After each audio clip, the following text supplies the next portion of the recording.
and the Bible.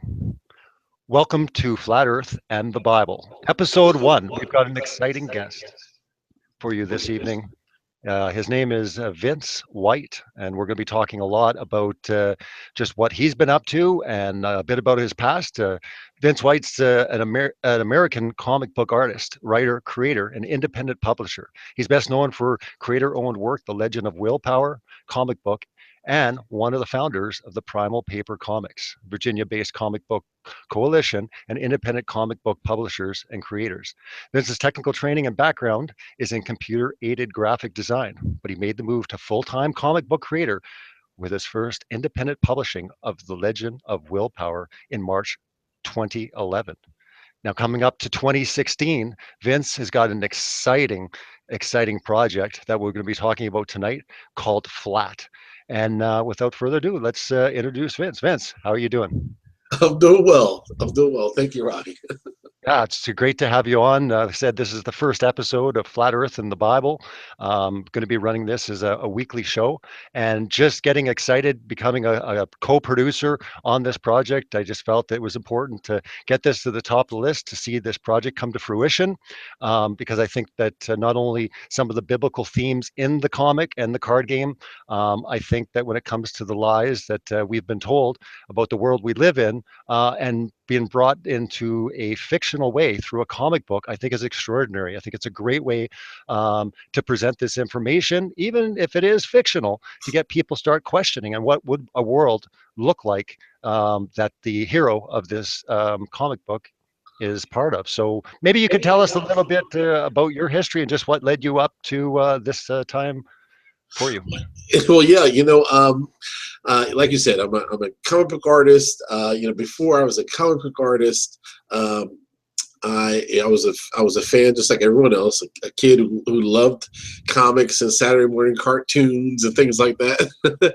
And I just realized that those things had a great effect on me as I got older. I didn't realize it, but it taught me right from wrong. It taught me morals. You don't realize it when you're a kid and you're watching the good guy dispense of the bad guy, but you're actually taught that good guys or bad guys never win. And, the good guy saves the day. And, you take a bite out of crime. But stop, drop, and roll, how a bill becomes a law, all those things. And as I looked out over the landscape of entertainment, especially as I got more and more into graphic design, I realized that those nostalgic properties have disappeared. They're no longer there. In fact, all the Saturday morning cartoons are no longer on public channels anymore.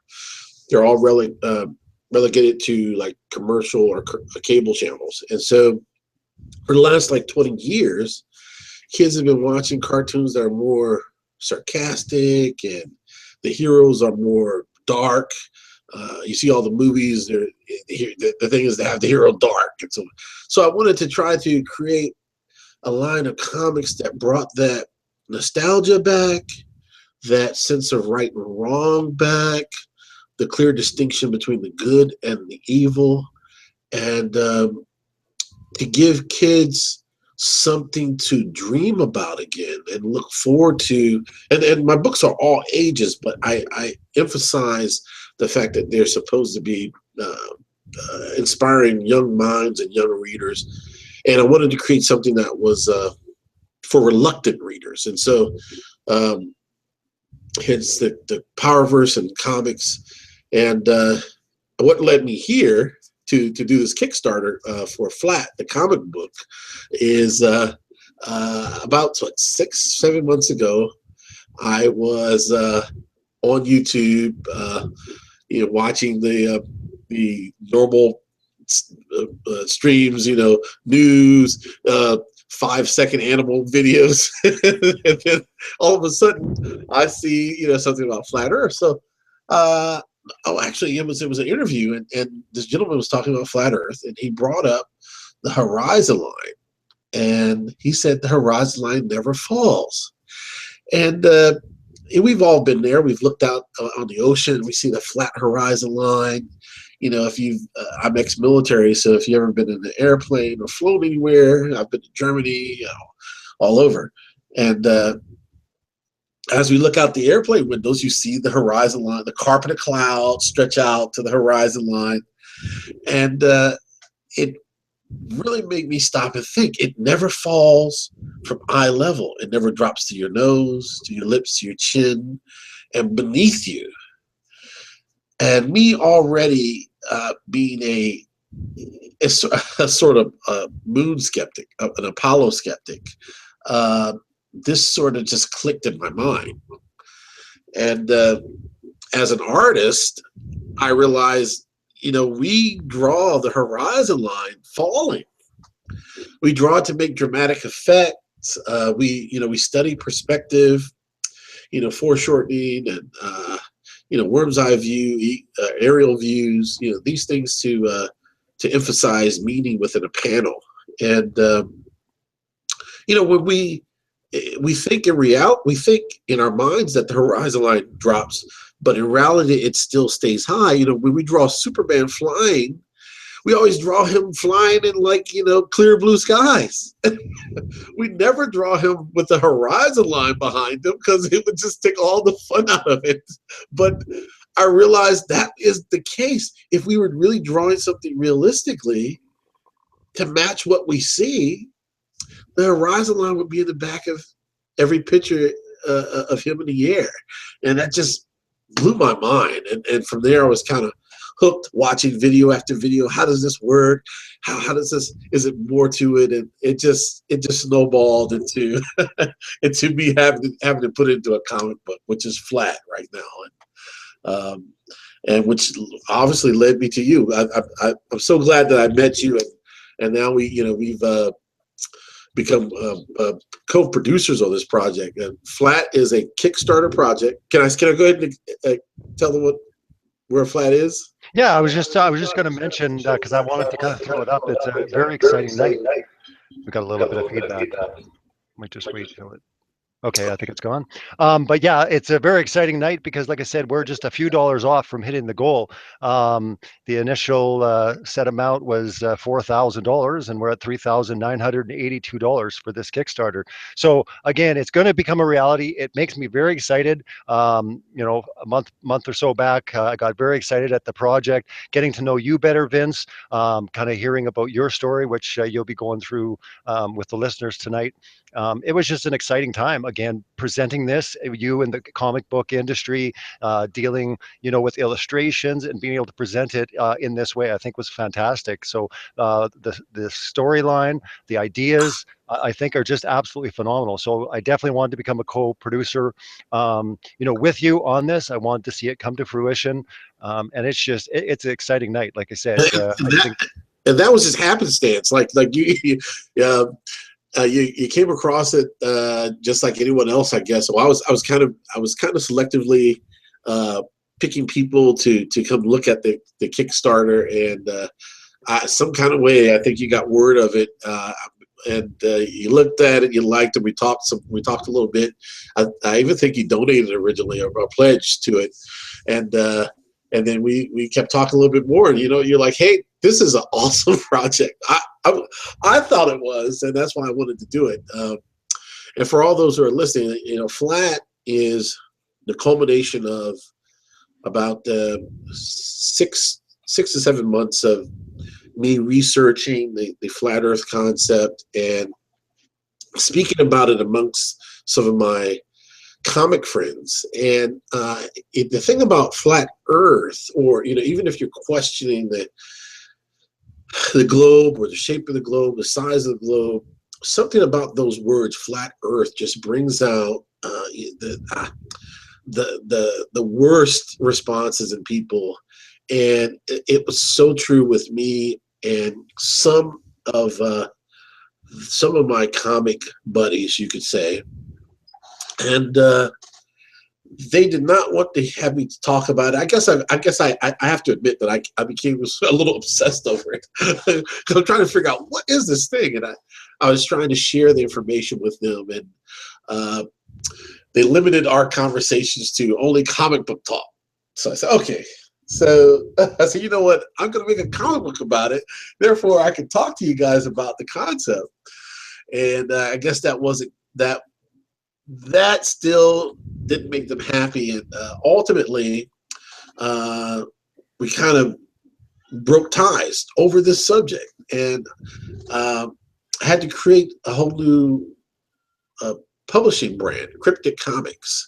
This is not with the Powerverse. This is with some other another entity that I was with, a business entity, and so I created Cryptic Comics, and the idea was to explore the flat Earth mythology or concept in a comic form, using what I modern day superheroes, and the idea um, is what if a hero had the ability to fly high enough to see the Earth for himself, and and the shape it was and everything else. And that is the concept behind flat. It it starts off there, and it goes on this wild journey of uh, almost oh gosh, there was a movie called Enemy of the State where oh was Will Smith, what's his name? Will Smith is somehow in possession of some knowledge via cassette tape or something, and he becomes public enemy number one. And I'm just imagining a hero, and for the sake of the argument, just so you picture it, someone like Superman, who finds out the shape of the Earth isn't what he expected, at least in his world. And as he tries to spread this information, my phone, sir. What how will the governments or the powers that be react to that, and how will his loved ones react to that? How will the people who are closest to them, will they think he's gone bonkers? Those who know, what will they do to quiet him, and how can you quiet someone who is powered by the sun? That is the story of flat. What I wanted to also do was touch on the flat Earth. Sort of touches on some biblical themes, and um, I myself am a Christian, but I don't try to write books to beat people over the head with my religious beliefs. But there are some themes in flat Earth that that are biblical, that I will touch on slightly, and I think you can enjoy it either way.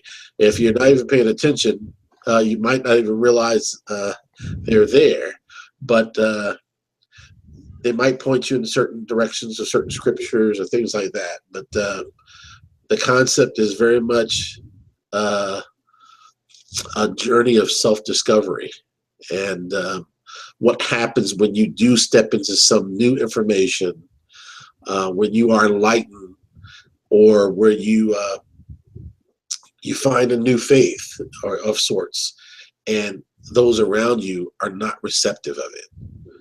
Uh, that's the story of flat. So Yeah, and I mean, I think it's great to have something portrayed, like you said. You're not trying to beat people over the head with it. I mean, myself, I've been a Christian for 23 years, and coming to this revelation was just so massive for me. And one I find so incredibly amazing about this conspiracy, in the seeking of truth, people are waking up to the fact that there is a creator. There is, and that's an amazing thing to see. I can't tell you how many stories or emails or even phone calls I've had with people that have said, I'm opening the Bible for the first time in my life, because I know there's a God and I want to get to know him. So I think even just presenting this and showing that there is a uniqueness to the world, that a lot of the heliocentric universe type lies they've fed us for so long, feed in, basically destroying our worth, teaching us that we're just accidents, that we're random, we're just floating around in space. Really, there's nothing that's unique or special about us. We're a cosmic accident. And I think, whether, you go to the full spectrum of getting into flat Earth, or questioning the shape of the Earth, even starting with just looking at the difference between heliocentric model and geocentric model. When you understand that, there's a possibility they've been lying about us flying around the sun and everything they say, because we know, as a lot of Christians that will be listening to this program, we've known for a long time their lies with evolution. And it's been very easy to expose those. So if they've lied about evolution, is it possible that is it possible that they might have lied about our cosmology? And I think that people are waking up and looking into it and starting to find out that there's a real hatred towards the Bible, towards God, really trying to destroy the foundations of the Bible. So for me and my channel, Celebrate Truth, it's all about kind of representing, the biblical truth of what's going on, whether you're talking about, in Joshua, when it's talking about commanding the sun and the moon to stop over specific places. I mean, it didn't say Earth stop. It actually says the sun and the moon stopped. Therefore, biblically speaking, these luminaries are actually orbiting. They're moving. But we've been taught that no, the sun, doesn't move. We orbit the sun. And if you follow it back throughout history, you'll find that, Copernicus, and even before that, there was a lot of this warring going on, but it really took hold with Copernicus and most of the Darwinian theories of science. And a lot of our modern day sciences spawned from a very hatred in changing the order on what was, scientifically known in those days. So I guess we've got to a point now where, science is masqueraded to a point where all their theories are fact, yet, they're still called theories: theory of evolution, the theory of gravity, the theory of relativity. These are not scientific, these are theories, and yet we're taught in schools that this is fact. There's no debate, and I think that's the important thing. So having a comic like Flat, just exposing people to a different world, because I don't know, but I would say almost every comic I've ever seen or read, it's got universes and it's got, balls, and, when it comes to the Earth. So this is the first time ever presenting the Earth as something different. And what does it look like? How does the world react when the hero is trying to expose his findings? And again, I guess we're seeing that when we're trying to, do our quest for truth. And you mentioned some of your comic buddies, how is their initial reaction just even coming out with a fictional comic called Flat? My sanity was questioned. I had emails checking on my health. No, but no, my sanity was questioned. The conversations became vitriolic. There was venom in the words, and I was surprised because we are comic book creators. We talk about parallel universes and aliens coming down with the key to creation, and we talk about someone. It amazes me because even outside the realm of comic creators, we can have someone say, there's this thing called sorry to interject, Vince. I just wanted to announce that we've actually fulfilled the Kickstarter. It's now over $4,000, so it is a reality. I see it. Oh yeah. I'm sorry to interrupt, but it's exciting, man. It's done. So yeah, with 7 days to go. So yeah, Awesome. Sorry about that. Awesome. Yeah, keep talking. Definitely. If you can, pledge. Kickstarter is a crowdfunding platform. It connects people with projects. If you happen to like the project, you can pledge a certain amount and receive certain backer rewards. The pledge is not instantaneous. It comes out, for mine, it comes out when the project ends. Mine is March 10th. Then you'll get an email saying whatever you pledged, the amount you pledged for will come out today. And it gives you that last chance to say yay or nay. And it's an all for nothing thing. If you don't make goal, none of the pledges are taken. They don't count. But if you do make goal, they give everyone fair warning, and they'll take the pledge out of whatever card or account you placed there before. And it has helped thousands of projects. It's a very trustworthy site. Kickstarter has been around for about a good 7 or 8 years now. And but yeah, if you go to Kickstarter in the search bar, just type in Flat, and the comic will pop up at the bottom. And you can get the digital copy for $5. You can get the the card game, which is amazing. You get printed covers, you can get a special edition comic and so forth. But this is only going to be issue 1. I think there's going to be room for a few more issues. Who knows how this goes? But we're going to see what the fan feedback is and go from there. But what I was saying is that even outside the realm of comic book creators, you can take just your average Joe and you can tell him, look, I believe there's a quantum theory, there's about 11 other dimensions, and somewhere, or an unlimited or endless amount of other parallel dimensions with copies of you in it doing different things. And this one, you're a mountain biker, and this one, you're a lawyer. And people will be, that's interesting. They're open to it. You can tell them that, there's probably some precipice of which creation folds back on itself, and and we can see the fingers of creation create cosmic dust clouds where planetary systems come out of, right? And people are willing to accept that, but the moment you say, well, the earth is flat or it could be, oh no, that's impossible, that's outrageous. You can talk to them about the devil himself. I had a few friends who had some in comic books you meet a whole bunch of different people, and had a few friends who either they were into magic or dark arts or something like that, so they had this whole occultic background, and they one famous comic book writer is a gentleman in England. I forget his name, but he's a self admitting black magic artist or something like that. And I guess it's some subculture within comics. But you can tell those people about, well, maybe the earth is flat. And as they're crossing their chicken bones and throwing hexes in the air, they'll say, no, that's crazy, that's outrageous, that's outrageous. And I don't, it just amazes me that we can't even be open-minded to the concept. One of the things that I was raised Baptist, and my mother was the type of mother that made me go to Sunday school every Sunday, and I would walk to Sunday school, and they would get there for church later. And I never understood everything as a child, but as I got older, when I joined the military and I was away from home, and I had, the only thing I had was my Bible with me. It's the first time I read the Bible from front to back. And when I read it from front to back, a whole new world opened up to me. Things that, the pastors just don't touch on Sunday service.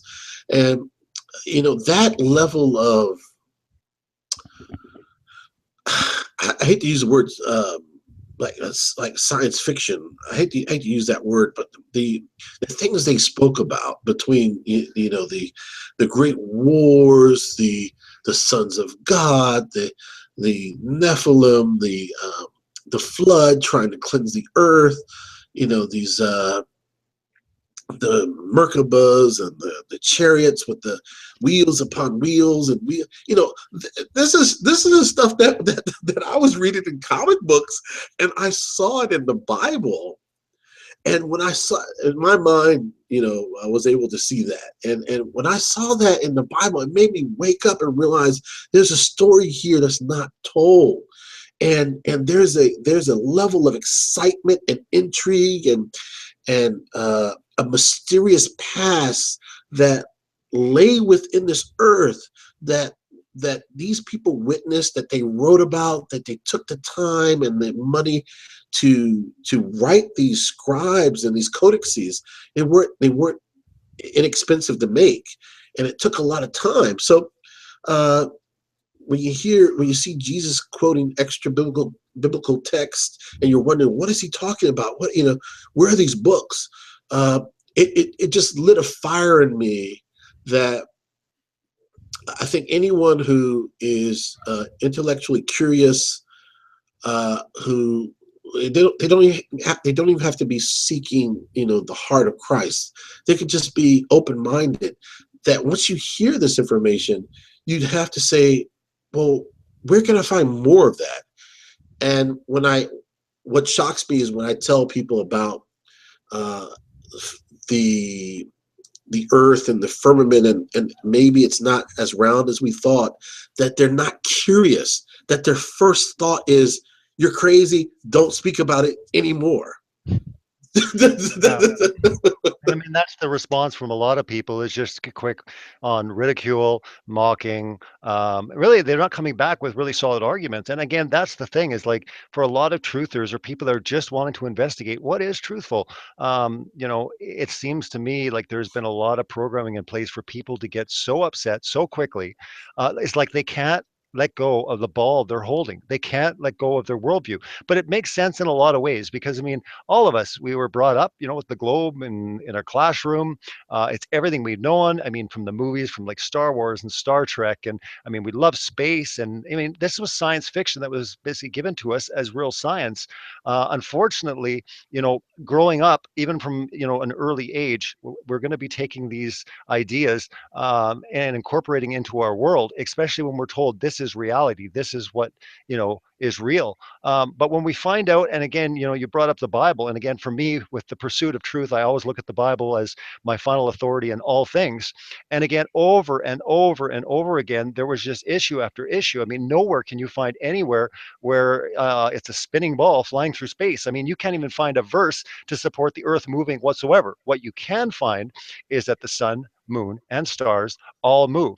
So that's the curious thing, with a lot of people that are studying the Bible or looking into it and then saying, yeah, okay, I believe in the spinning ball flying through space. Well, biblically speaking, there's nothing to support that. And I think it's important for anyone, like you said, in the search for truth, understanding in reality there's a truth, but spiritually there is a truth. And I always say at the end of my videos on my channel, Celebrate Truth, is John 14:6. Jesus said, I am the way, the truth, and the life. No one comes to the Father except through me. So again, he made some incredible statements here. He didn't just say what I'm telling you is truthful. He said, I am the embodiment of truth. So I always tell people, if you're going to do any type of investigation, and you can do an investigation on the shape of the earth or what's in the sky, but ultimately the most important investigation that a person can do is really search out the truthful claims of Jesus, because either he's a lunatic, he's a liar, or he truly is Lord, the Son of God. And if he is truly what he said he was, then I mean, it will change your life. Reading everything that he said will have profound effect on your life. So again, I'm excited, like I said, to be in this investigation, to be part of this revelation that's taking place in all the people that are doing experiments around the world, because over and over it's confirming that the Bible was true.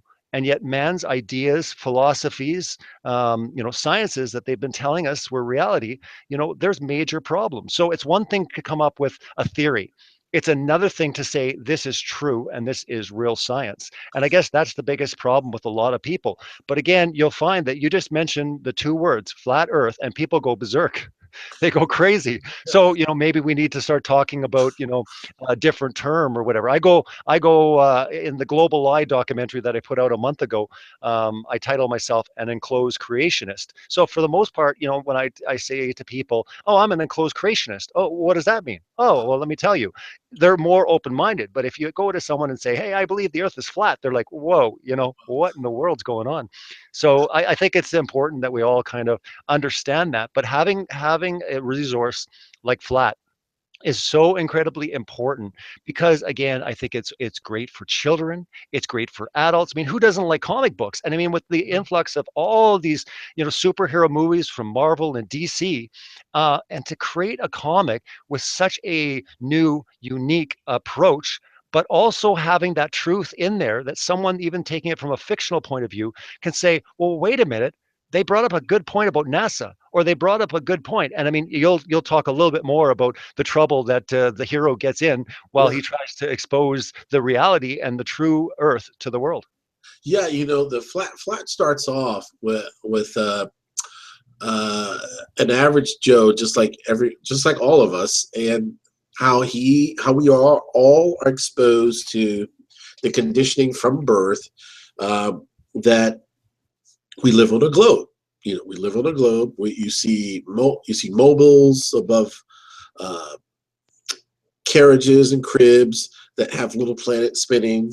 In kindergarten, the teacher shows you the globe, and even as a child, I remember this, and I think everyone remembers this.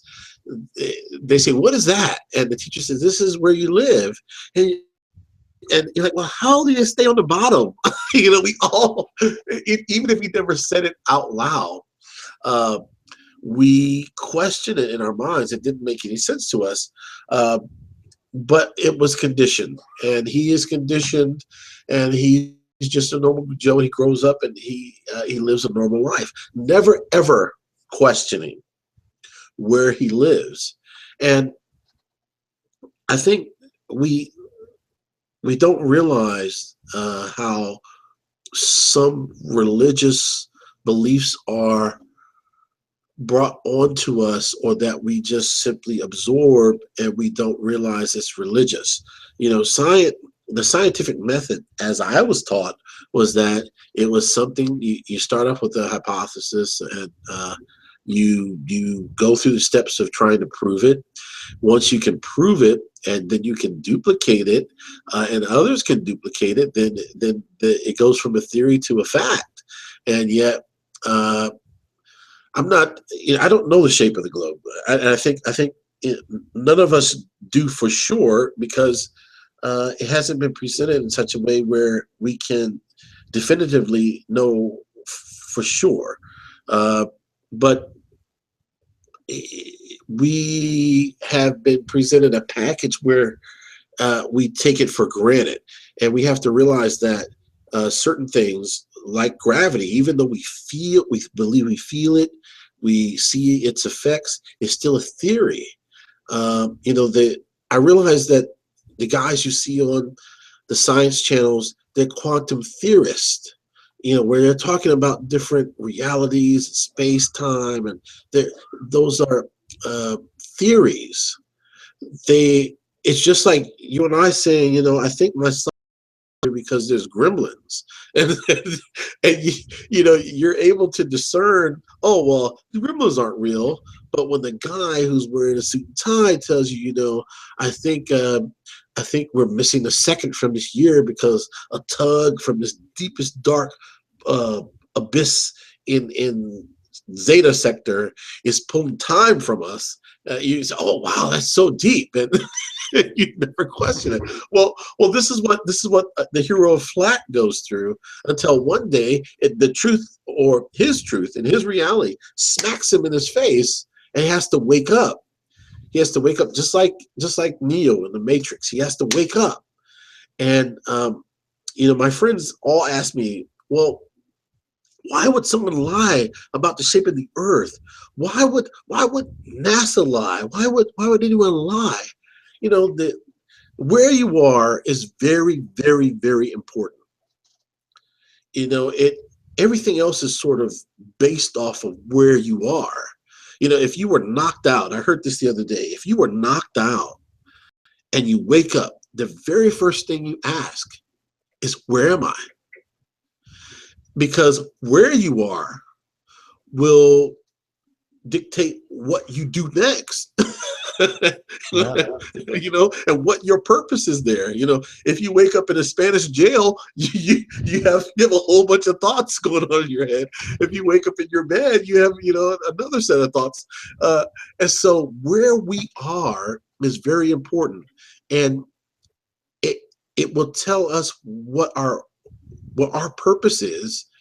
And if you want to strip someone of their purpose, their uniqueness, or maybe their divine destiny, you hide where they are. The concept of Flat is it's a fictional world, and with a lot of the great stories that I grew up on, like Twilight Zone and Alfred Hitchcock and Star Trek, I realized that those were like moral plays. They they offered you a vehicle to suspend your disbelief in and travel into their world, but they were teaching you a lesson or a moral lesson as you were being entertained.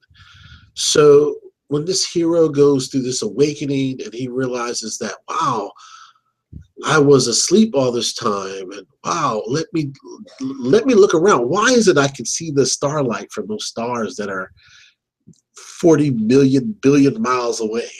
you know, you know, why why is it that my cell phone really doesn't use these satellites, and there's cell phone towers everywhere, but yet it receives GPS, global positioning system data? You know, man, that sun is hot. You know, it, now I've learned a few things about the sun, but I'll tell you what I first thought. I was like, man, that sun is hot. It's so hot I can feel it on my neck. I go outside, and it starts forest fires. Man, Mercury and Venus must be burning up. You know, you know, things like that. The other day I went out to vote, and a buddy, no, a buddy, just someone I met in line. He wanted to take pictures, you know, of him voting. And we looked up in the clouds, and he says, "Oh, it's a great day. God is shining on us."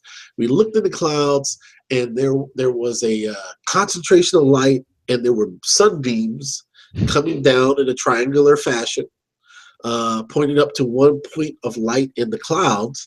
And like the light was forming a pyramid coming down from the clouds, right? And the pyramid being the top point in the clouds, the broad base is the light shining down on us. And I was like, man, why is that light radiating from one source as though the sun is just miles above the clouds, and it's not, you know, 90 million miles away? You know, and it you once you start to wake up and look around you, you just start to see, well, some things don't add up. Some things just don't add up.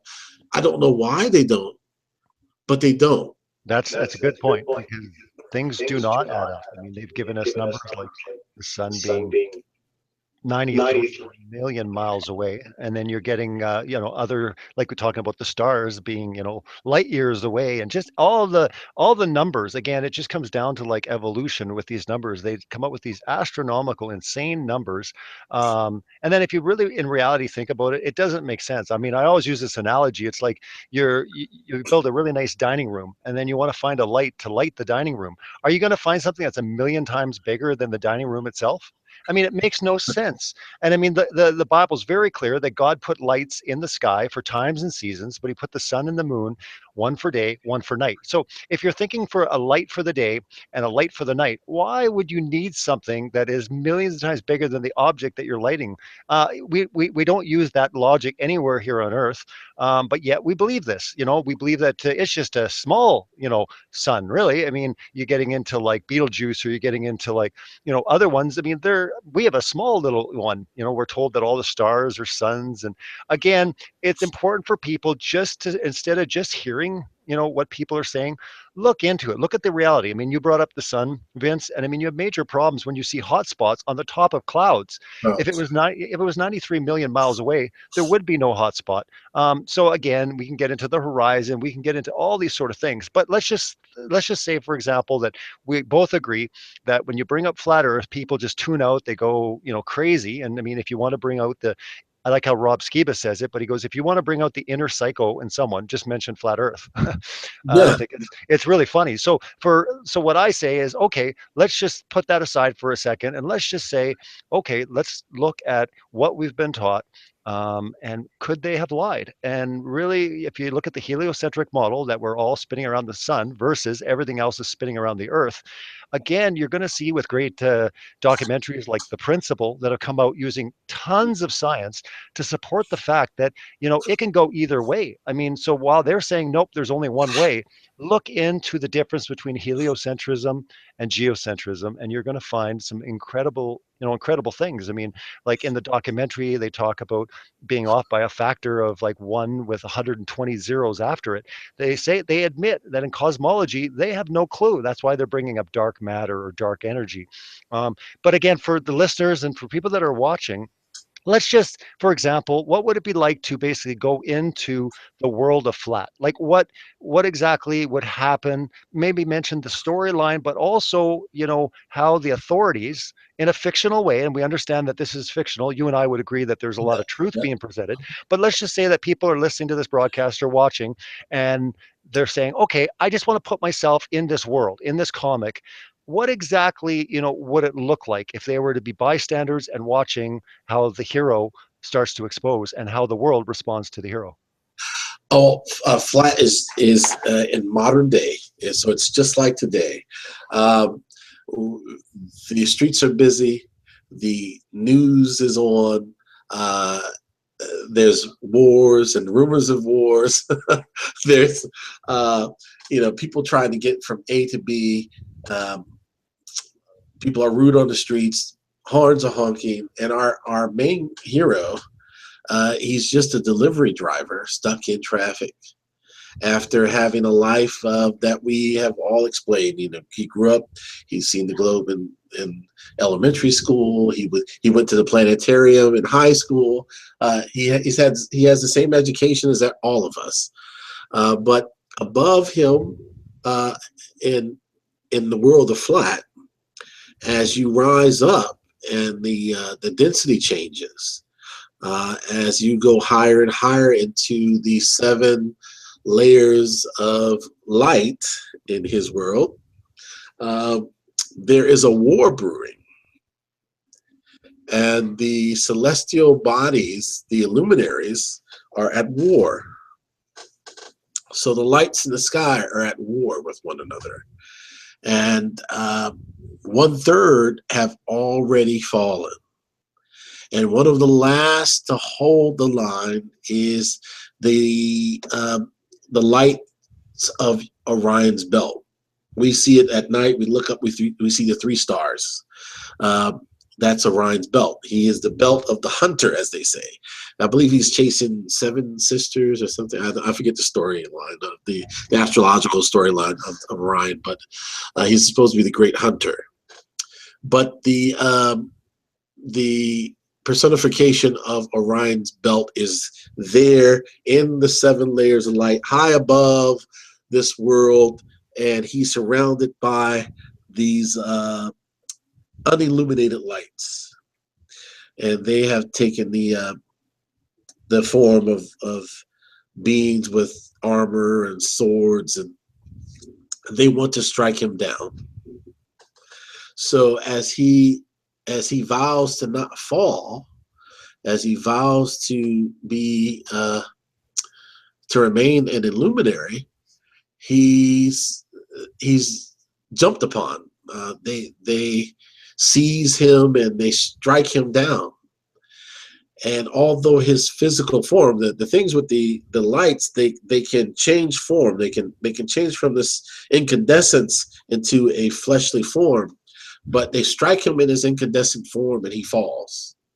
He falls from the 7 layers of light down through the denser layers, down into the atmosphere, down into the busy traffic ridden street below, where our hero's trying to get through traffic, like we all do when we wake up trying to commute. And his truck is hit by this comet, you could say, and it's a loud boom.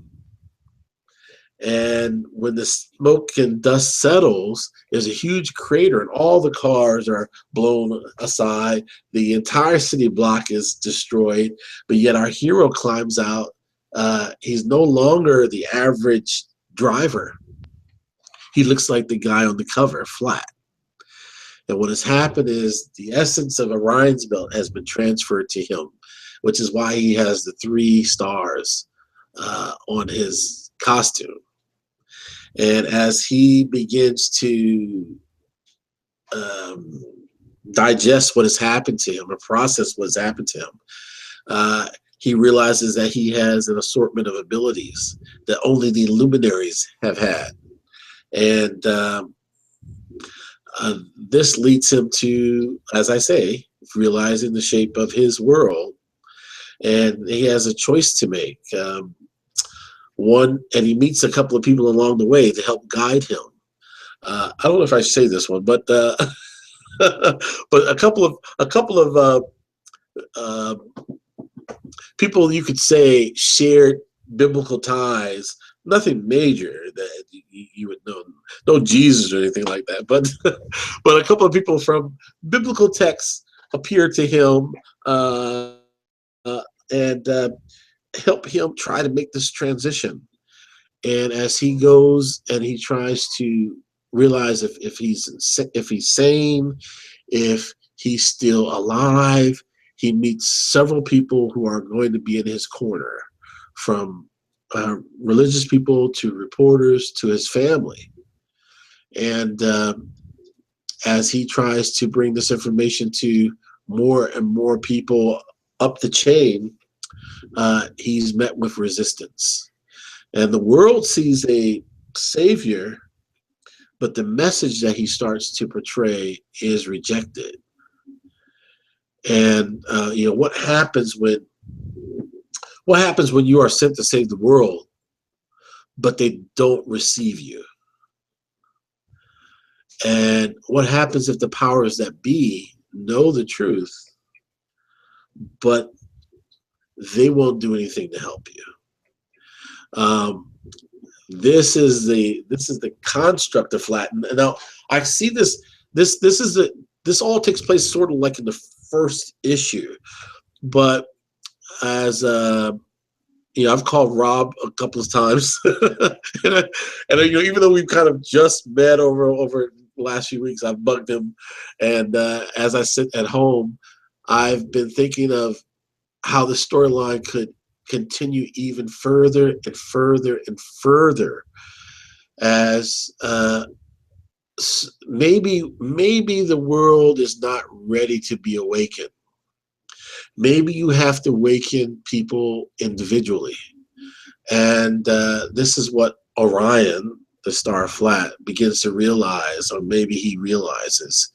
And so maybe you change people through one act of kindness at a time. And much like in The Matrix, some people are not ready to awake. And I think this book, much like what Jesus used, is a parable. And it can be, you can see it for a farmer planting seeds, or you can see it as something much deeper. Yeah, I think that's a fantastic thing because, like I said, I mean, Jesus used parables to convey truth, not all the time. No, sorry, it's just echoing.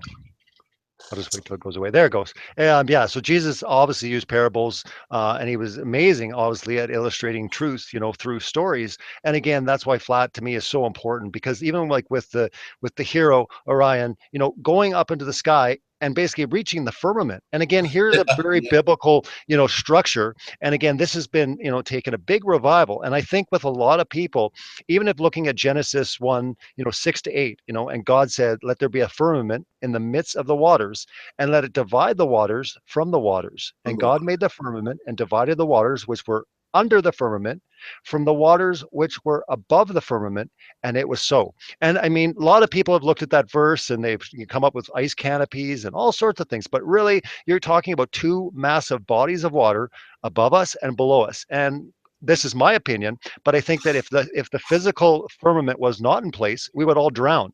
I think it's very clear when you get into Noah's flood, when you get into extra biblical accounts like First Enoch, talking about the windows. I mean, this is in the Bible. Yeah. I was looking at my wife the other day just to make sure, because I've been doing a lot of interviews and talking about the windows of heaven opening up and the fountains of the deep breaking open, and also rain from the clouds. So we have three sources of water to create the worldwide flood in Noah's day.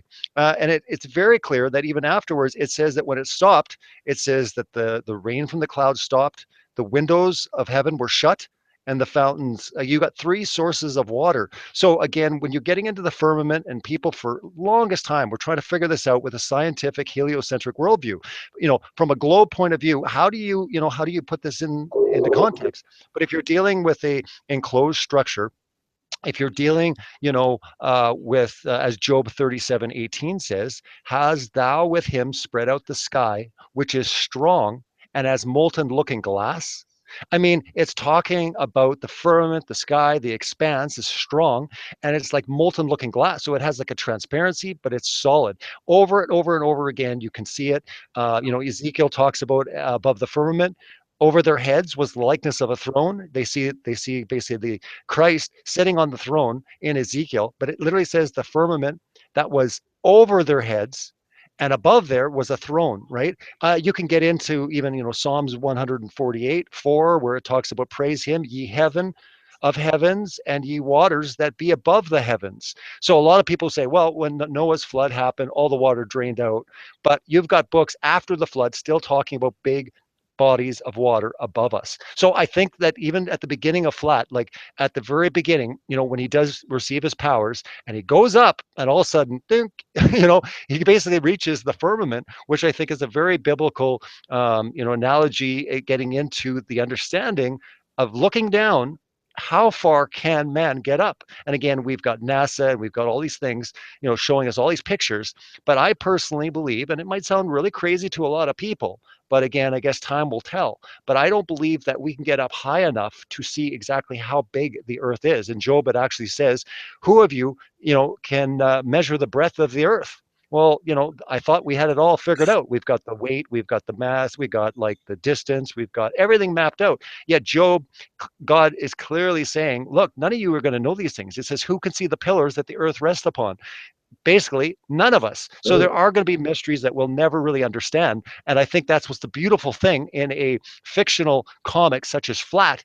Here we can explore that world. We can actually be, watch, we can kind of join him in his journey going up and kind of seeing what maybe could take place, but also the reality of how the world will react. And I think it was really important that you brought that up, Vince, because what we're seeing, how the world is reacting to us, even just talking about this, if it's so crazy, let us just be crazy. But why is there so much attack? Why is there so much name calling? Why do people get so upset with this concept? If it's so silly, just leave it alone. But you have people like dedicating their whole life to coming on to like chats like this or videos. They're going to spend all their time and energy. I mean, if it's so silly, leave it alone. But it's nice to have a comic that we can kind of explore. We can kind of see the reactions that we're facing every day while we investigate the truth.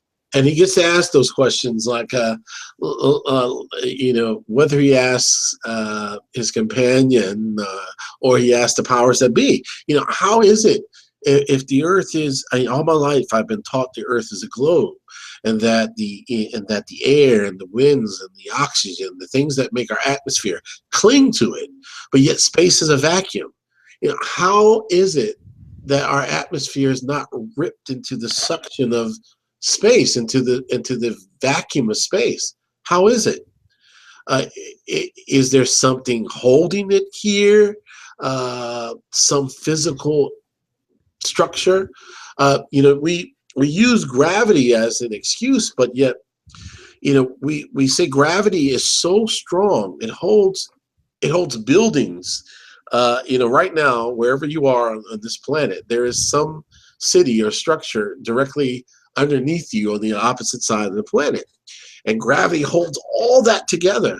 But yet, you start a fire and the smoke just lifts up into the air. Or a butterfly flaps its wings and flies away. Gravity holds the moon in place, but you can fill a balloon up with helium and it just flies away. So why are the clouds and the atmosphere stuck to the planet? Especially if they're fighting the pull of the vacuum of space. We've all seen these space movies where someone opens a airlock and you're just immediately sucked out into the vacuum of space. I was trying to find this, Robin, maybe you can find it, but this gentleman, a friend of mine, is a he has a brilliant mind. He's a programmer. He's a game designer. And I told him, people are starting to question the fact that rockets can work in space. And so I showed them this video where this gentleman has filled up a balloon and he placed it on the back of like a car, like a toy car, and he let the air out and it jets the car across the table. And then he puts the car on the table, fills the balloon up, sticks it on the back of the car, it's taped, and he puts a vacuum at the end of the balloon where the air is coming out. And the car just sits there because the air is being released into the vacuum and the car is sitting there. And I said, people are saying that rockets are pushing against the atmosphere. That's why they move. And so he told me, no, it's the thrust of it coming out of the engine, and it's the thrust that the air is pushing against all sides of the balloon, and it's only finding this one escape, and that escape is pushing the rocket forward. And so he dismissed the video. But then I began thinking about that video, and I wanted to show it. But if it's just the thrust, he said because the vacuum is sucking the air away, it's not fair. I said, well, if it's just the thrust of the balloon, it shouldn't matter where the air is going. The rocket should just move forward because it's just the thrust of the air coming out, not that it has to have something to push against. And the whole void of space and the question of radiation, the Van Allen belts that they found now that make us question whether or not life can pass through it safely or not, brings up this whole, is there a limit to the sky? Yeah. Is there a firmament? That term, the sky's the limit. The sky's the limit. Is there a glass ceiling? Is there a dome? The hero in flat does touch the firmament. And it's what stops him. And that's what makes him turn around and look back. And he has to ask these questions. What is that? What is that barrier? And when you look at our space program, we seem to be the only country that has figured out how to put a man on the moon. You would think Russia or China or Japan or just Jamaica. Shoot, the Jamaican bobsled team. You would think somebody would have figured out how to do what we did. Oh, but you'll hear it all the time. I used to hear this even before Flat Earth. I was definitely a person that did not believe they landed on the moon. So for a lot of people in the conspiratorial circles, that's way out there. You don't believe they landed on the moon? Of course they did. But the one thing I would hear all the time, the objection was, well, we don't need to go back. We already went there. And I'm like, are you kidding me? It's been almost 50 years, no other country. I mean, what about the first woman on the moon? All these sort of things. But again, people they come out with these knee-jerk reactions, almost like they're programmed just to say, because Obama came out and he said, look, I've been hearing a lot of people saying we should go back to the moon, but really, we've already been there. We don't need to go. And he comes out and everyone just, buys it. And they're like, that makes sense. Yeah, let's nod our head. That really makes sense. It's been 50 years. And, when we went up in the 60s, we discovered everything we'll ever need to know about the moon. We took all the samples. Technology's only increased 100-fold. There's so many more tools and instrumentation that they could do. But the reality is this: technology has caught up to the moon. You and I can grab a P900. I have a Coolpix P900 camera, which is absolutely incredible. For $600, you can zoom in very close on the moon. So they know that basically, we could call foul on any type of attempt. That's why they're saying, oh, we're going to go to Mars. We're going to go to Pluto. Well, technology will catch up to that. They're going to go further off. But Mars just got canceled, and the ISS, they're talking about tearing that thing down because every day there's people exposing more and more on the fraud that's going on. And people say, well, there's something up there. Well, I'm not debating the fact that something might be up there. The question is there men in it? The question is, how far can men go? If men have not been to the moon, I say this all the time to people, but the moon is supposedly 240,000 miles away. Right? So if you actually look this up, since, the 60s, the furthest that man has gone, according to NASA, is 400 miles. Does that make any sense? In almost 50 years, the furthest that they can go is 400 miles. Something's not right here. So it's like, start looking into these things. And again, it might seem crazy at first. You'd be like, oh, you're a conspiracy theorist. You just don't believe anything. I get accused all the time of saying, you just hate science. No, I love real science. Empirical science is about observation. It's about experimentation, something that can be repeated, observed. Again, this is not we're not bashing science. What we're bashing at is scientism, this belief, these theories that have escalated to a point where you cannot debate them. It is fact. And if you even question them, you're considered, crazy. It's like, of course, we've got this all figured out. But the reality is they haven't got things figured out. And again, going back to the comic Flat, I think that we're going to see a lot of parallels in how NASA in the comic, or the space agency that's in the comic, the UN or the world governments, how they're responding, how NASA's going to respond. We're going to see a lot of parallels in this comic. So I think it's going to be fun for people to take that journey, with Orion in, basically discovering whether it's, wait a minute, I'm seeing some lies here. NASA just, said something. I was just up there. No, that's not true, right? Or he's looking in, at a Bible verse and saying, hey, it's been here all along, and then other people can open up a Bible and see, hey, the Bible did say this. If anything, maybe the Bible is depicting Flat's world. It's kind of neat. I can open it up and I can kind of bring myself into that. With the advent of comic book movies and comics being all over, I'm open to all types of input. Rob and I are definitely open to all types of input. We would love to have this series go on past the first issue for sure. And we're always looking for new ways to introduce new subjects and concepts that will pertain to the flat Earth, or things that you might question. So there, even on the Kickstarter, there is a way where you can sort of join creative calls, creative group calls where we discuss the book and so forth.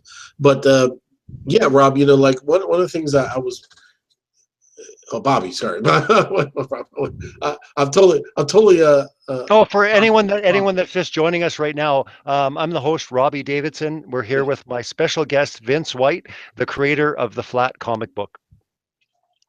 Yeah, what I was going to say was, about the whole moon thing is that, we are a capitalist society.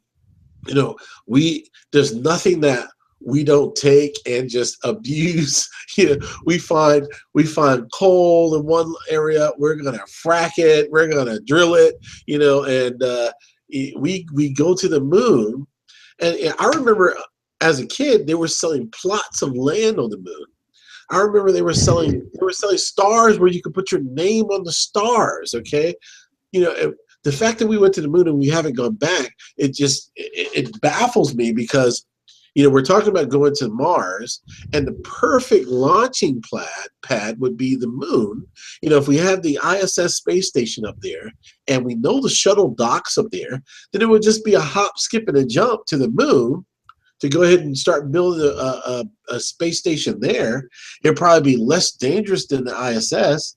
It'll be a lot more stable. For the simple fact, and I don't think a lot of people realize this too, the simple fact is that we don't really have any images of the Earth.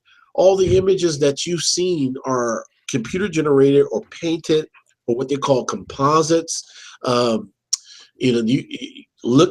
go to Google, type in Earth, picture of the Earth. You'll see several of them. None of them will look the same. There'll be different colors, different hues, different sizes of the continents. But besides that, click further onto that image, find the actual page that is on, and you will see this is an artist rendition, or this is a composite of. It will not say this is the actual picture of the Earth.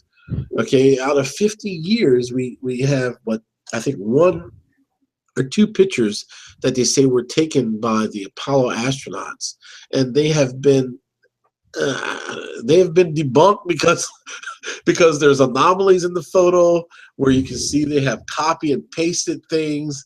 Why not have a camera on the moon where it's pointing back at the Earth? And I told my friends this, they say, why? Well, we could study global warming from, outer space. We could debunk it and say if it's real or not. We can see how earthquakes look on the Earth itself. We can see weather patterns, how they take shape on a global scale. There's all types of reasons why we want to have the Earth filmed, but yet that doesn't exist. The whole satellite controversy. Are satellites real? I don't know. They're said to exist in the thermosphere, which is the hottest layer of our atmosphere.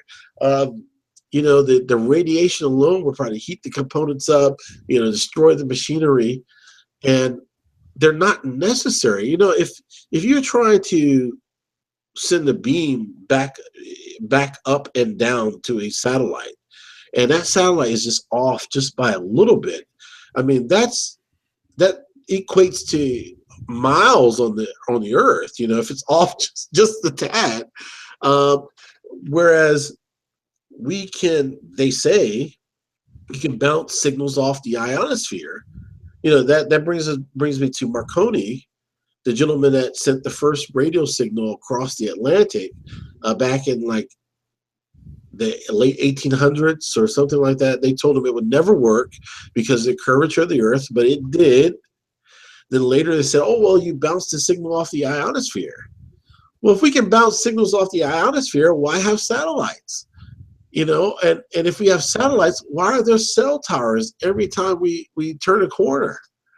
These are the things that they just you take them one at a time, and they don't add up. We haven't been back to the moon. The astronauts were supposed to be in pressurized suits, but yet they have folds and pleats and their costumes. They say the sun. We see the moon; it's glowing. But when we see the Apollo astronauts walking across it, it's not glowing like I see it. The moon is unbelievably bright at times. Another thing I noticed is that we went to the movies the other day, and the moon it was a full moon, beautiful, beautiful, bright.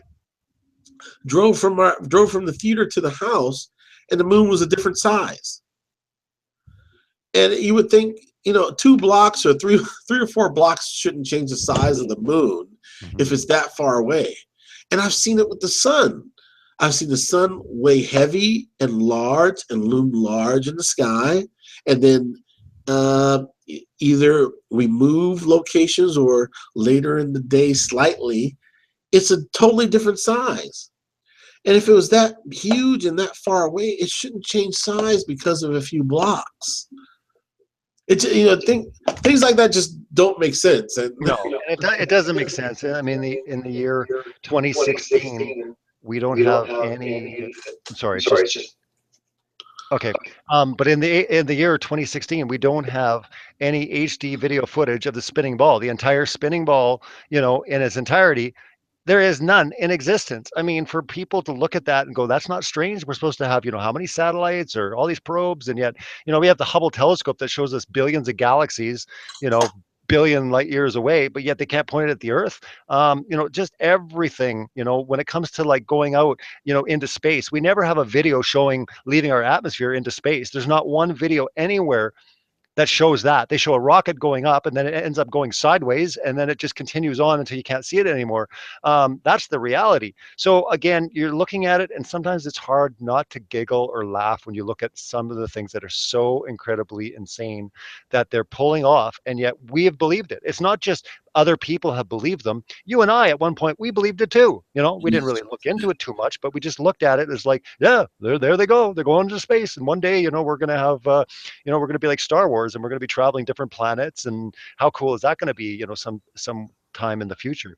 But again, that's the whole thing, is it's bringing science fiction into science reality, which really science is nothing more than science fiction. I mean, a lot of the ideas that even NASA started doing and in space travel started from even the science fiction genre, looking into a lot of things. You can do research on it and find out how much, the correlation between the two and how they connect together. So yeah, I just think it's one of those things. I mean, we could talk all night, Vince, about just everything that just doesn't make sense. So again, it's not like we're saying 100% of the time, yes, we know, and we've got a proven model, and but we're saying there's some serious questions to address. There's things that really, don't add up when you're looking at, distances, when you're looking at why the moon, I mean, you brought up the moon, which is a really good example because again, there's people all over the world that are doing this. I mean, they're buying like a Santec laser, thermometer, and they're testing, and what they're finding, and this is conclusive, they're finding that basically sunlight is warm and moonlight is cold.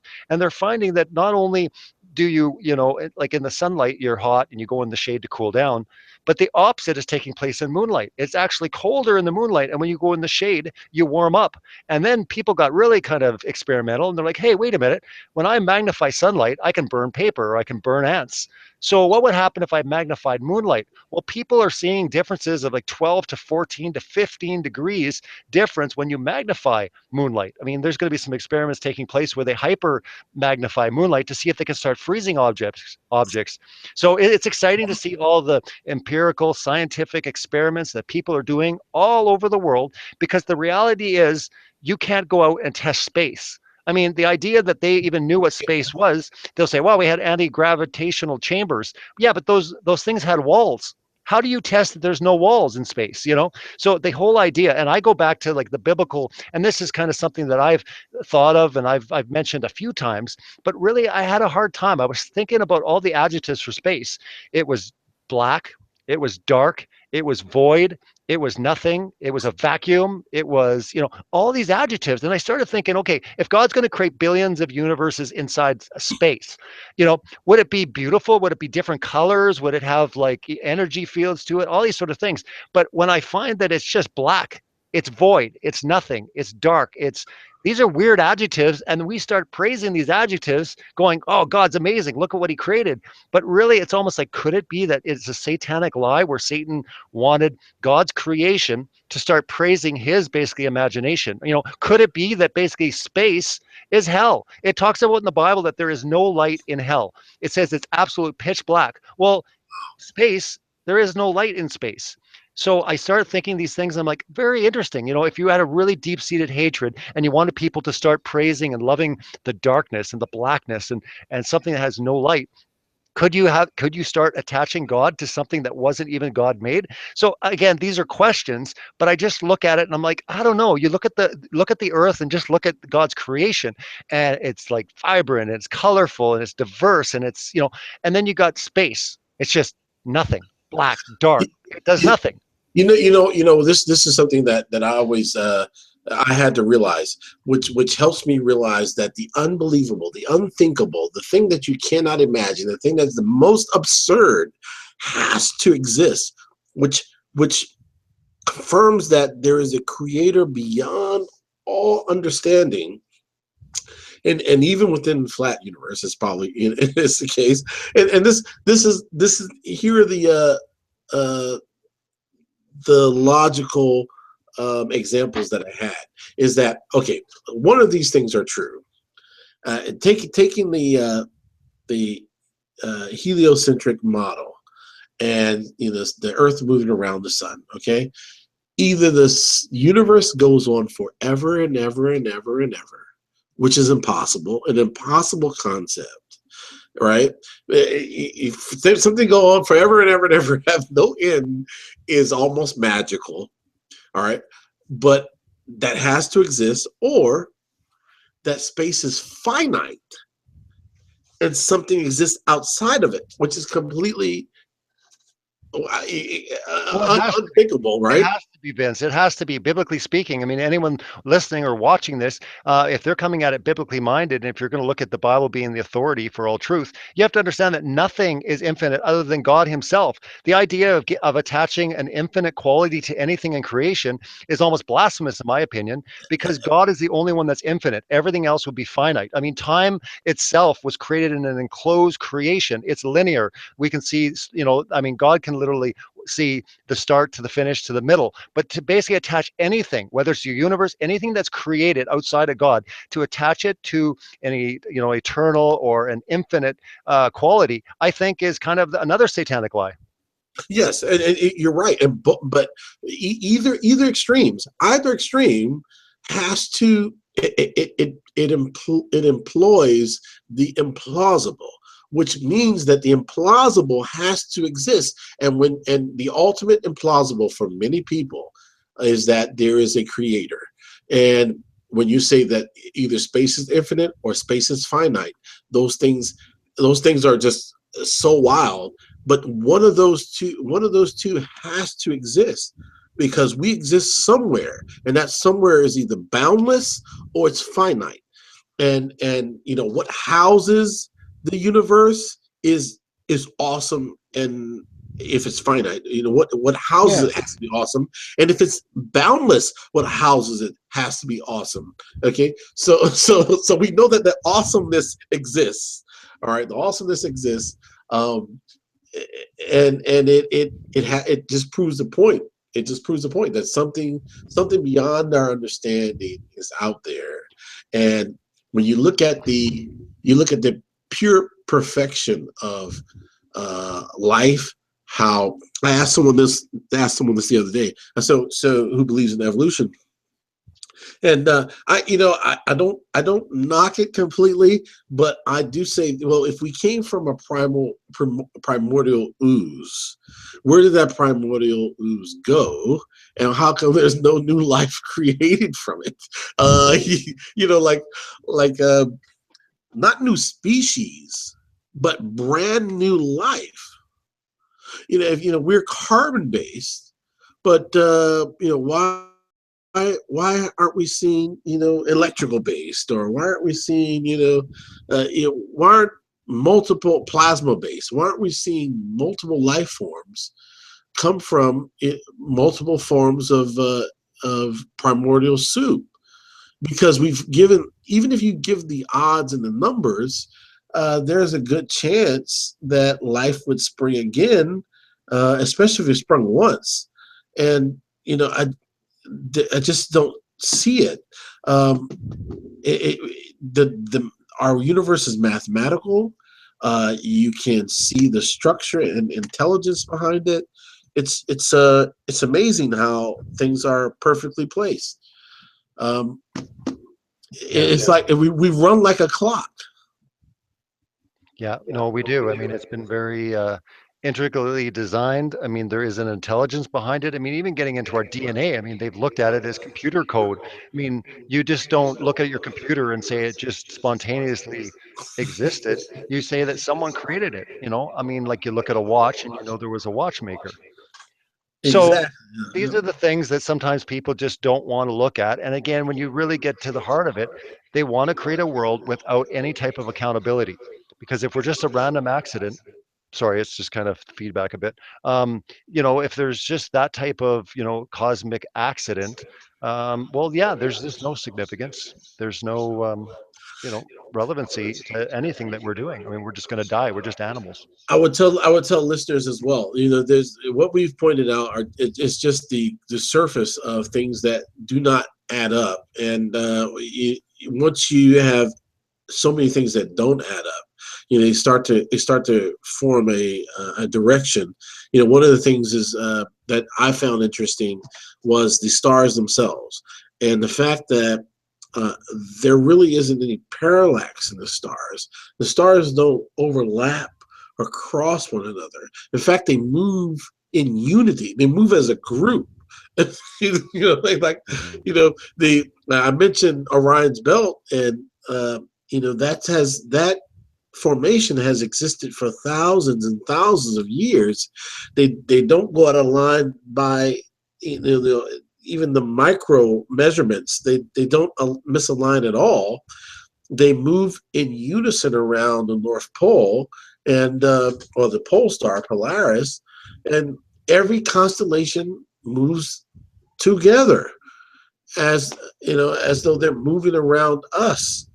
And you just don't see something drifting away. And when I was a kid, I remember them talking about Columbus, and whether the Earth was round. And then later on, I hear that oh, we knew it was round for a long time.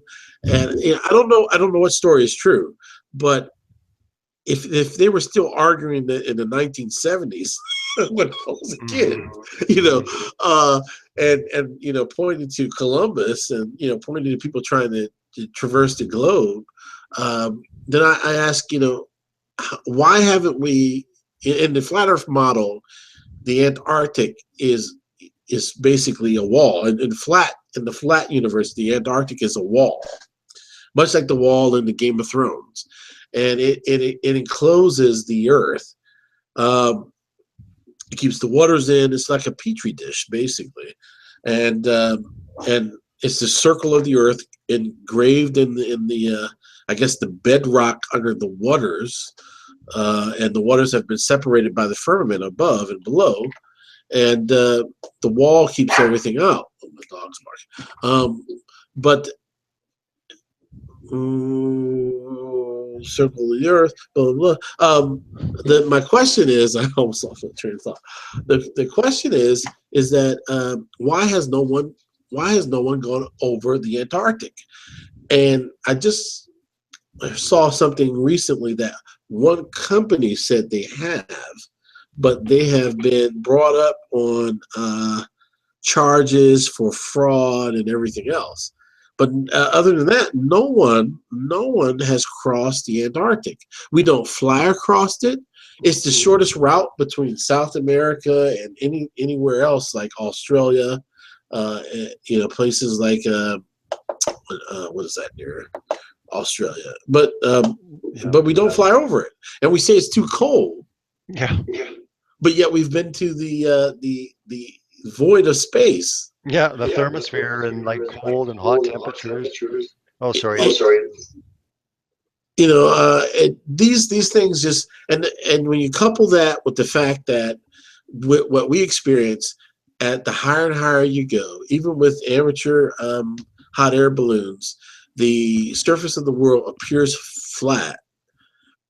We can't trust what NASA says because they had people driving buggies on the moon, and 50 years ago, and lost all the telemetry data, lost all the blueprints for the Saturn V rocket. They have all the original footage, and no one can replicate what they've done, and no other country has seemed to be able to do what they've done. So you can't, and all the pictures that they show are composites.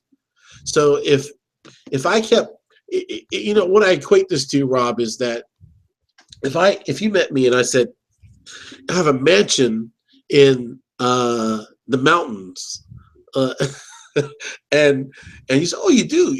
When you first hear it, you might be impressed. And then I show you pictures of it, and every time I show you pictures of it,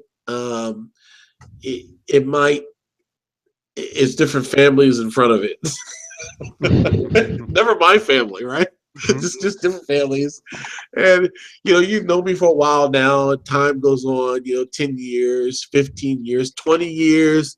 I've never taken you to the mansion in the Alps. I've never flown over there. And after a while, you start saying, wow, all the pictures, I'm starting to find anomalies in the pictures. You never go there. No one else has been there.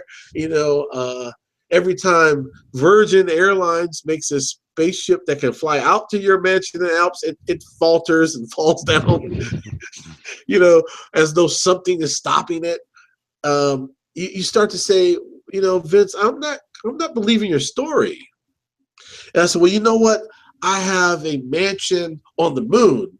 So I put it further and further away. So I make it harder for you, like we're going to the Mars now instead of the moon. I make it harder and harder for you to try and prove what I'm saying is real or not. And this is what I found when I started, researching the whole flat Earth concept, or people questioning the globe. And I just thought it was a very interesting subject. And I thought it was something that was made for comics. It just had to be explored.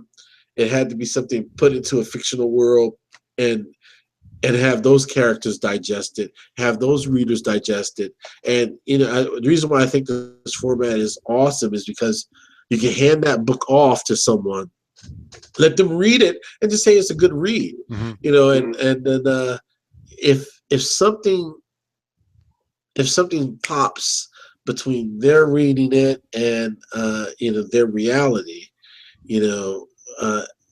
that's great. Maybe they'll come back and say, hey, I saw him fly over the ocean and track the transatlantic cable, and I started wondering, why do we need that cable if we have satellites?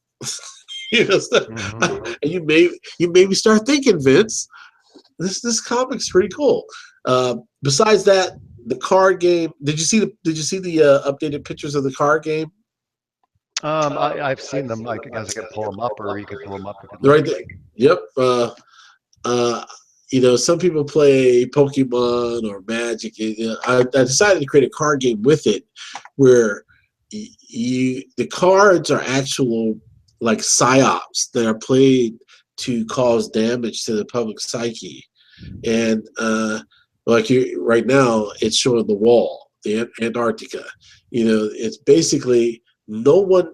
There's a treaty. I don't. I've heard about this treaty, Rob, but there's a treaty where a multitude of countries, almost 40 some Yeah, it's countries, like 37. have come to basically protect the perimeter of Antarctica. We have research stations there, at least on the perimeter, but no one has crossed it. And so the card, when you play it against your opponent, it can cause 40 points of damage to their public psyche. It can cause 80 points of damage to their public psyche. And with the card game, what you're trying to do is weaken your opponent's, mental capacity, so he doesn't question the world that he's in. So the comic and the card game, you can you can buy them as components of one another, or you can just get the comic separately. But I thought that was a good twist. I tried to create that as like party fun. Yeah, no, I think it's a nice addition to the comic. Having, oh, sorry, I'm just getting feedback. I don't know if it's Google or I think it's gone away now. But yeah, I think it's a great addition. Like I said, not just doing the comic, but having the card game. Because I mean, there's that Illuminati card game that's out there, which is caused a lot of buzz and excitement. But having something around this, I think is an exciting way just to start introducing concepts and even if not, just looking at these things and like I said, even looking at this satellite deception, going, what? Satellite deception? Huh, I'm going to look into satellites. Wait a minute, there's some problems, right? Like again, even playing a card game, they're saying, oh, why would there be a deception with satellites? And then they start going to Google and they start typing in real pictures of satellites from space and try to find a real picture of a satellite. I mean, good luck, have fun. You can't really find one. So again, you were bringing up the photos, and again, we can talk about satellites, but I think this is a great way just to start getting people questioning things. And even if they start, looking into, certain things that are in the game or in the comic book, again, because it's presented in our world. Again, there is the UN, I think that you had mentioned before. There's, the authorities, NASA or space agencies will be kind of part of it, kind of all coming against the hero Orion in Flat. So I think it'll be kind of cool to see people like, oh, but why would they be so angry? And he's telling the truth, and why would they be so mad? Like he knows they don't know, right? Or do they know? So it's exciting, and I'm definitely thrilled to be a co-producer on this project. I'm happy that tonight we're able to like meet the goal. 7 days left. I hope a lot more people, get their first issue. There's multiple ways. So for everyone listening and watching, I mean, really minor. If you just want a digital version, I mean, it's $5. I mean, a coffee. At Starbucks is $5. Well, it is here in Canada, anyways. So, I mean, for the price of coffee, you can have, a digital copy of the comic. And if you want the actual hard copy, I mean, we're talking $7 or $12, 15. You start getting up into the bigger pledges. I mean, there's some cool stuff, collector's edition, special covers. I mean, if you really want to, have you ever wanted to actually be in a comic? I mean, start looking at some of the cool, pledges, the backing that you can do with these packages. I mean, basically, I think even at 50, you can be in the background of this comic. If you want kind of a main, character or something like that. I mean, there's that option as well too. But again, just even at $50, it's exciting. I mean, you're going to be put into the background. I mean, when are you ever going to have the opportunity to have you could point and say, hey, there I am in the background, right? I mean, I was put in there. So I think it's kind of cool. And I think a lot of people will look at it, especially having issue 1 of the comic, but also, being a big part of this, because again, for me, I being behind this, being a co-producer, I definitely want to see this into a big series. And over time, it's going to snowball, get bigger and bigger. I mean, the flat Earth movement itself is just growing at a rapid pace. It's unstoppable. There's too many people questioning. There's too many people exposing the lies of NASA, scientism, pretty much everything. So this thing is just going to escalate. It's going to get growing in popularity. And it's been an amazing honor to have you on, Vince. It's been great getting to know you, even when I first reached out to you, and we had a wonderful wonderful discussion. And then going forward, just with the concepts and ideas to put together in this, because it's just an amazing way to present this truth, or even just these questions in a fictional way through a comic. And who doesn't love a hero? And again, you might not even believe in this, but you start rooting for the hero. You want the hero to win. Yeah. Expose that dome world. You're an exposed creation. So I think it's going to be exciting. I think there's a lot of potential, and I think we're just starting to see the beginning. And thank you so much for everyone that pledged, that backed this Kickstarter. It's going to help really propel it into being a incredible series with the card game. I think that everything that is going to be worked on over the next few months, I think people are going to be really happy. I mean, we're going to be doing updates. I'll be making sure that we do some updates. Vince and I will do a couple of interviews and progress of what's going on, some exciting surprises. But make sure that you get in and get your special edition. Get certain ones. Just look through the great packages that Vince has put together. Again, at the very bare minimal, $5 gets you the PDF version. So again, I don't think there's not too many people that can't afford even just $5. So look at them. I think it's exciting. Vince has just got a brilliant mind coming together and deciding. And again, we want your input as well too. So I think it's important, to reach out to Vince, to myself, and come up with maybe some ideas. We'd like to bring in the community, what they think is important. We can't guarantee that everything's going to be incorporated, but we value your input. And again, with my weekly show, Flat Earth and the Bible, we're going to be talking about a lot of different topics around this, and this is a very creative way in bringing some of these truths, to a wide, mainstream type appeal. Even right to Comic-Con, right, Vince? We're gonna Yeah, yeah, debut this at Comic-Con. yeah. We're gonna do some Comic Cons. You're gonna see us out there, Rob and I, signing away. There's gonna be collectors edition covers, special covers. There's a limited amount. Get those where you can, and we definitely want input. There's also a believers or skeptics page in the comic. You can put your name on either one. So write in and let us know. I don't believe in this. Well, I do believe in this. The book is very neutral in its approach. So it's all a fictional world, but always look around, question your environment, never be one of the sheep.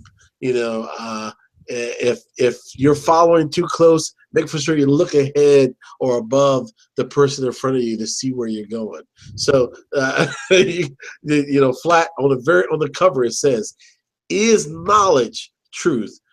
What you know truth or not?" That's what we always want to know. That's what we want to explore. So, pledge. Go to Kickstarter.com. Type in flat in the search bar, pledge, join the experience, and we're going to make this happen. Yeah, and I've got the link in the description for the Kickstarter. I'll be putting some more information after the show is completed. But again, I'm your host, Robbie Davidson. You're listening to Flat Earth and the Bible live. This is episode 1 with my awesome guest, Vince White, and together we're going to make history with Flat, the comic book and card game. So Vince, it's been a pleasure. I appreciate you so much. I look forward to discussing and talking and even getting the input of the community and to making this comic one of the greatest comics ever. Thanks, Rob. Much appreciated.